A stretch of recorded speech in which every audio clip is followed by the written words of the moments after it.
Amai asked me to tell him where Masako's junior high school dropouts get jobs. He probably thinks I'm in a difficult job.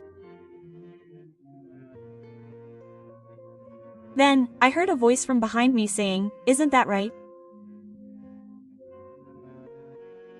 I and Amai turned around and there was a woman standing there. I hadn't seen her for a long time, but I'm still indebted to her. Amai called out to her, wondering if she was Nonaka, and the woman nodded.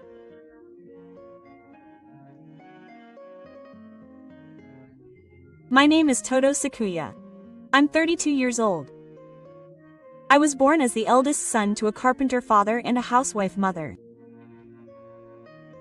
I have a sister who is 2 years younger than me. My father was a violent person who had a bad habit of shouting. Moreover, I grew up in a terrible environment where my salary disappeared into my father's drinking tray. Unable to bear such a life, my mother divorced my father and I when I was in the 3rd grade of elementary school. When the divorce occurred, I left home with my mother and sister. My sister and I ended up living with my mother, and although it was financially difficult, we lived happily. However, when I entered junior high school, a classmate appeared who looked down on me for being a single-parent family. A student from a different elementary school than me, Ryosuke Amai, was in the same class as Kono for 2 years from the 2nd year. Some time passed, and a drinking party was held for the junior high school classmates. It wasn't as big as a class reunion, but it was decided that the members from junior high school would get together. When I found out that Kono was going to participate, I was hesitant to join the party. However, my friend Yuta Sano persuaded me that since everyone was going to be there, it would be a shame for me to be the only one not to come.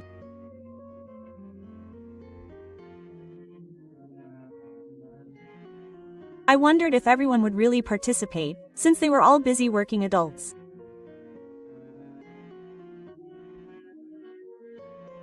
When Sano told me to come, I reluctantly nodded. I miss him. I want to see everyone's faces and I want to know what everyone is doing now. To be honest, I don't want to see him now. If that's the case, should I try not to get close to him even when we're drinking? Thinking this, I arrived at the venue on the day of the party. The venue was a large izakaya with a banquet space. I was shown into a room with a sunken floor. When I got there, everyone had already gathered and I had no choice but to sit in an open seat. Moreover, the person sitting next to me looked vaguely familiar. His face still had a certain charm, so there was no doubt about it. When Amai noticed me, he looked at me and asked me who I was, with a silly smile. I'm not sure if he knew it was me or not.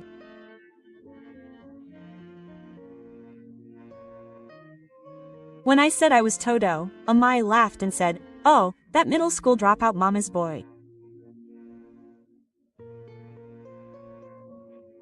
I was inwardly angry when I saw his face. But I held on and gritted my teeth. Then, a bitter memory from my childhood came back to my mind. More than 15 years ago, when I was in middle school, I was called a mama's boy just because I was from a single-parent family. I also had a case where Amai hid my indoor shoes. When I posted in the morning, my indoor shoes were gone from the shoe locker, so I had to borrow a guest slipper. I went to the classroom feeling miserable, and Amai was grinning. Amai asked me, "Why are you wearing slippers?" She asked me what happened to my indoor shoes. I could tell right away that she knew what I was asking and was asking on purpose. Even before that, Ino had said, "It must be hard to pay for school lunches. What about your family?" Quote. On purpose so that I could hear. She may have been venting her frustrations by teasing me, but I couldn't stand being mocked for being from a single-parent family.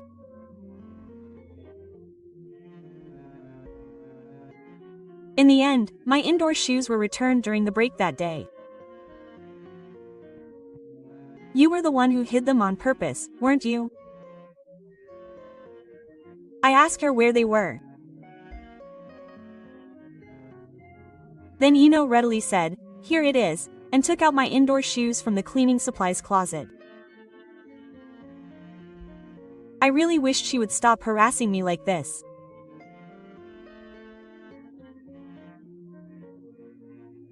It was my classmate, Nonaka Rina, who took me in when I was about to be harassed.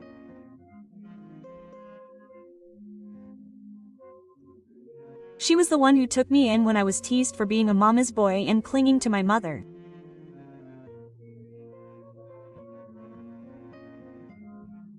Naka told me now that even if Todo-kun was close to his mother, it was natural for a child to protect his mother.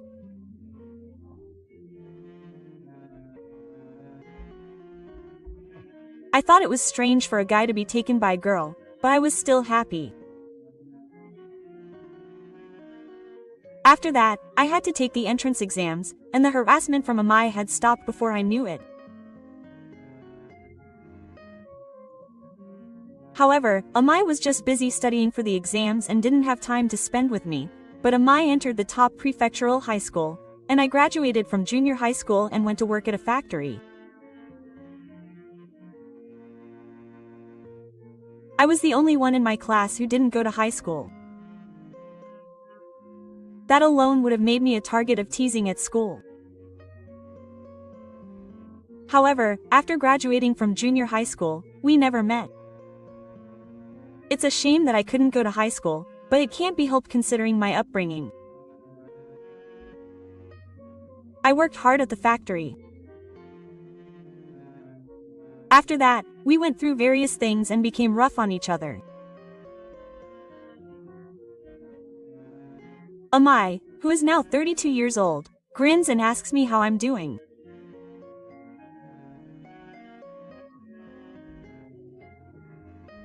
When I answer, "Well, it's okay," Amai brags, "I'm working for a famous winner now."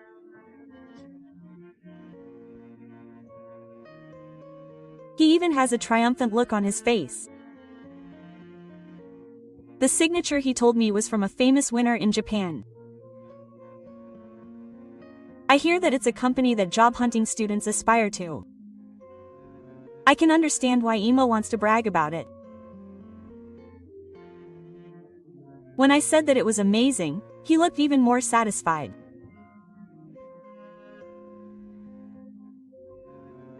Didn't Shishitoi ask me to tell him where a mother complex high school dropout can get a job? He probably thinks I'm in a difficult job anyway. Then, I heard a voice from behind me say, "Oh, you don't know?" When Ima and Ima turned around, there was a woman standing there. I haven't seen her in a long time, but I'm still grateful to her. Ima called out to her, wondering if she was Nonaka, and the woman nodded.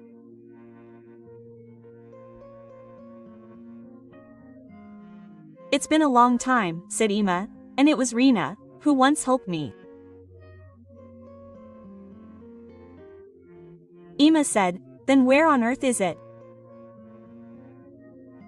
And laughed. I had been talking to Nonaka before Ima came and was teaching him about work. When Nonaka talked about my work, Ima opened his eyes in surprise. And he asked, "Why is he working at such a company? It must be some kind of mistake." Quote. It seemed that Ima couldn't believe what Ima had said. So I told him, it's not a mistake. I'm the CEO there now. Quote. I used to work in a factory and at a cafe.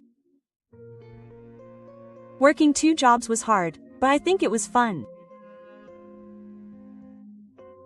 There was a regular customer at the cafe who said he founded an IT company. He was a very caring person, and before I knew it, we started talking about various things. His work stories were also interesting, as they were a world unknown to me. At that time, IT was a hot topic, and I was interested in it. As I listened to him with great interest, he asked me if I would like to work for him. However, I replied that I can't even use a computer that much. I didn't think I could do the job without any computer knowledge.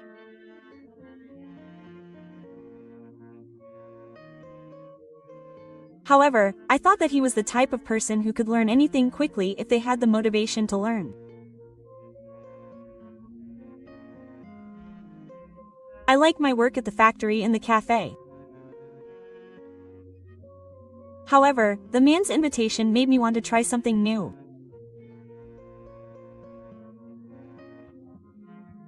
And the next time the man came to the cafe, I asked him if I could work there.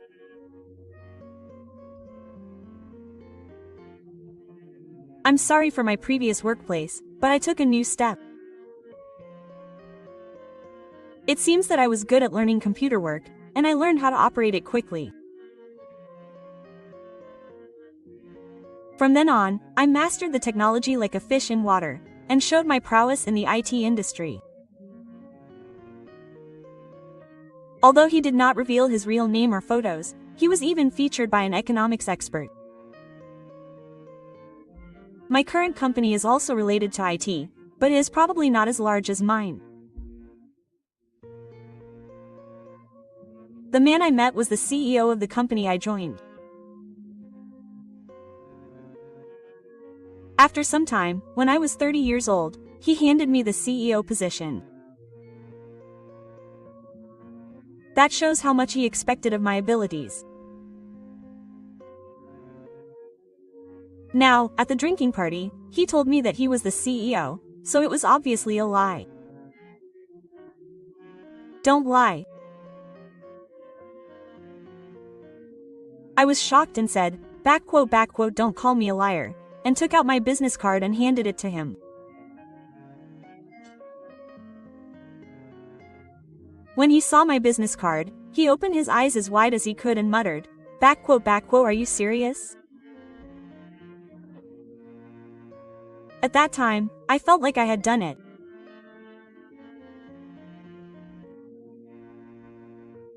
He asked me how I could become the CEO of such a great company, and my hand holding the business card trembled. In response to his question, I said that it was an encounter. An encounter. It's important to meet good people. When I was young, I didn't even imagine that I would be in my current position. But sometimes destiny changes depending on the people you meet. Whether things will go in a good direction or not is up to me, but I really think that meeting people is very important. Amai, HMPH. I never thought you'd become so important. I'm scared, I say things I don't really mean.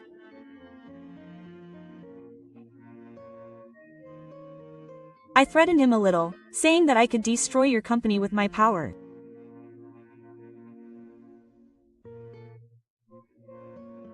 Amai threatened me. I'm not the same, but you shouldn't make fun of me too much.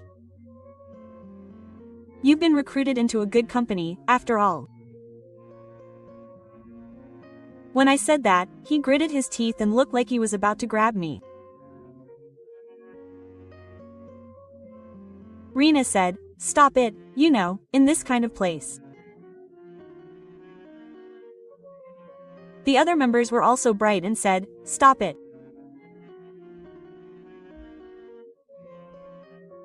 They knew the old me and Amai, so I wonder if they thought I was doing it again.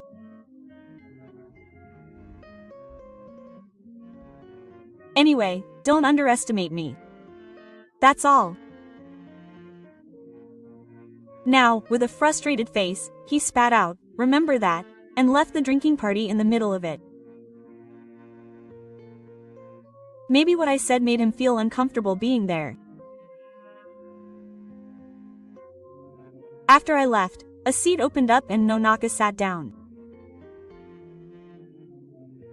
Nonaka was worried about me and said I was okay. I said, "Oh, sorry." I apologized for making a fuss here, and Naka said, yeah. Naka said, "That's not true," but he said, "But it wasn't him who was making a fuss. I think you handled it calmly." That's what I thought.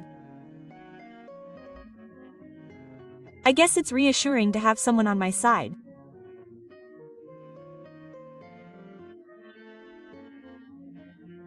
I said, "Thank you," and Naka said, "Didn't I hear that Fuji and you are already married?"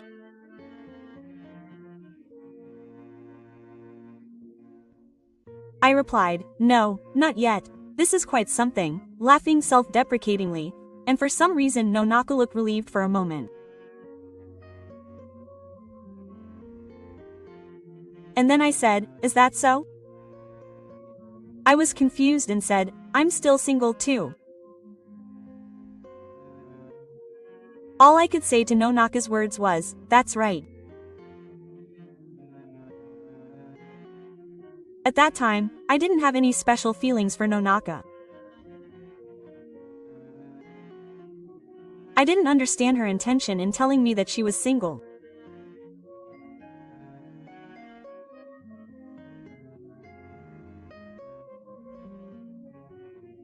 Then Nonaka said with a blush, "I've liked Tudu-kun since middle school," and Naka said, "That's why I want to help you even now," and was shocked.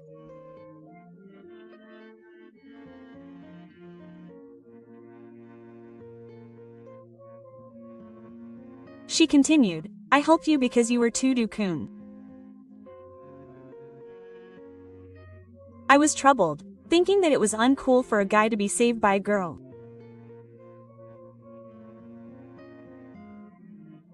Maybe that means I was that weak as a child. It's pathetic, but Naka is not the same person I was back then. Don't say that. I told her sincerely that I liked you because you didn't give in to her will. But I didn't know what to say back, so I just said, "I see, thank you."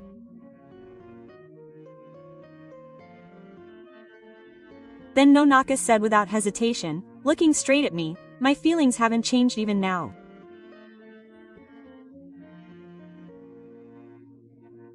I cried out again,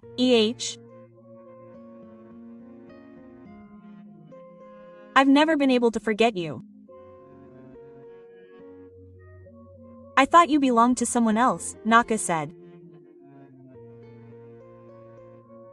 It's not like I had any other crushes or a girlfriend. Maybe it was fate that I met Nonaka again like this. I exchanged contact information with Nonaka at a drinking party. I'm over 30, so I can't be alone forever. I kept it deep in my heart, but I didn't have no desire to get married. I certainly had a faint hope that exchanging contact information with her would lead me in a good direction.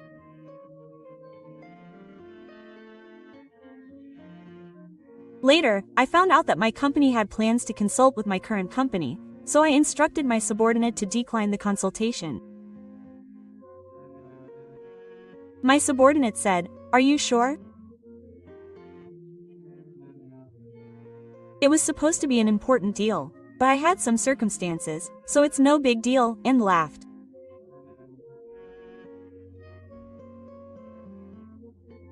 Even if the transaction with my previous company was gone, it didn't hurt my company or anything. There was a grudge from my middle school days and the drinking party, and I still couldn't forgive myself for the present. In other words, my revenge is not over yet. The most important point is that the person in charge of the formal consultation was Oi. It was because I knew that he was the person in charge that I decided to decline the offer. Well, knowing him, I'm sure he'll get revenge and ask for it. I kept that in mind as I went about my daily work. Then, after a while, I got a call as a notification. I thought to myself, see, it's here. I intuitively knew who it was from.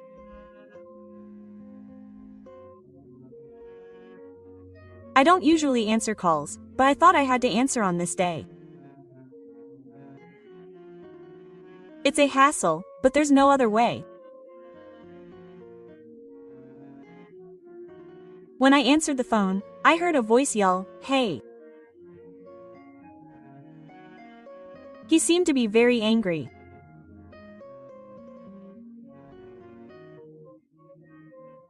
I asked him why he knew my number, and he glared, "It doesn't matter."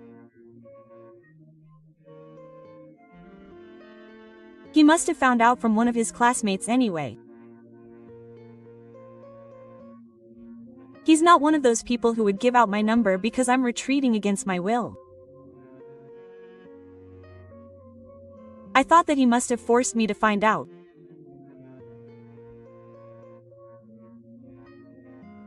I sighed and asked if there was anything, and he yelled, "No, there's no such thing."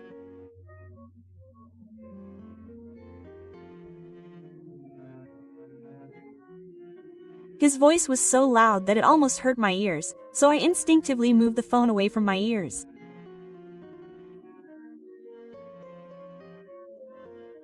He said that I had refused to consult with our company. Apparently my subordinate called Amai to tell him that he was declining the offer. It was a project that depended on his luck. What are you going to do about it?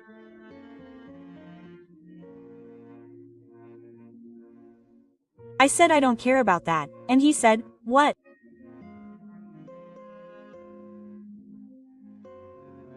I replied, "I told you so, it's better not to make fun of me." But even so, Amai said, "You should negotiate with our company. If you don't, my position will be in danger." In the end, it seems that he only has his own position in mind. If that's the case, I feel even less willing to accept it for now. I said, "No, why are you so hesitant? You should apologize to me first." But I didn't get the idea, so I asked him if he needed to negotiate with me when he hadn't even apologized to me. Then Amai retorted, "Why should I apologize to you? It's true that you're a middle school dropout from a single-parent family." I replied, "That's true. But I'm a single-parent family. You're the kind of person who would make fun of someone who graduated multiple times. It means that I am saying things that other people cannot say to my words." I realized that there was no point in continuing any further. Enough now. If you are not going to apologize to me, I will not forgive you anymore. And I told him that I will not do business with him after all. He then asked if I thought that was okay. Considering the previous situation, I expected that much. I just told him not to regret it and hung up the phone. It was a waste of time to talk anymore, so I did not leave it at that. I contacted a company that is connected to our company and does business with the current company. And I pressured them not to do business with the current company in the future. This put the current company in a pinch. Moreover, it seems that from somewhere it was conveyed to the president of the other company that I was making a fool of me. It was discovered that I was the reason for the failure to negotiate, and I got a blue eye from the president of EMA. And it seems that he was fired for putting the company in a pinch. Now, as for my relationship with Nonaka, the distance between us rapidly decreased after the drinking party. After a few dates, I started dating Nonaka. It took a while, but I'm glad I have Nonaka by my side. I actually heard from a friend that Amai had been in love with Rina for a long time. That's why Amai had been single until now. He had had girlfriends up until now, but he couldn't forget Rina. That's why none of the women lasted long. After dating for about 2 years, Nonaka and I got married at the age of 34. I think Nonaka was my destined partner. From now on, I want to cherish her. Thank you for watching until the end. If you like, please subscribe to the channel. See you in the next video.